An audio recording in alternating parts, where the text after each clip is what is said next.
malaman yung lahat na totoo po yung tungkol po doon sa nag-viral po na video na isa pong lalaki na naka-Hilux na Toyotang puti. Opo, kapatid ko po yun, nag-viral siya. Galing, no? Ano po, galing.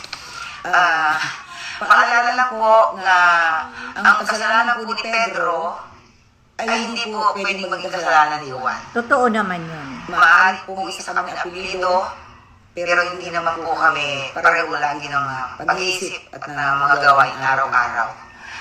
Ako po yung humihingi ng dispensa doon po sa kanyang nakaalitan at lalong-lalo na po doon sa anak na babae. Pasensya ka na iha. Nararapat. Dadalawin Hindi mo kita, kapatid wait ka lang ha. at Ang tita po mo dyan. Pasensya ka na. Kukontesante Hindi mo. po ako natutuwa at hindi ko po dapat kampihan yung nangyari po. Yun sa ang dapat kapatid ko. kukwang. Hindi naman din po ako, kumbaga, siyempre nanay din naman po ako. Yes. Pero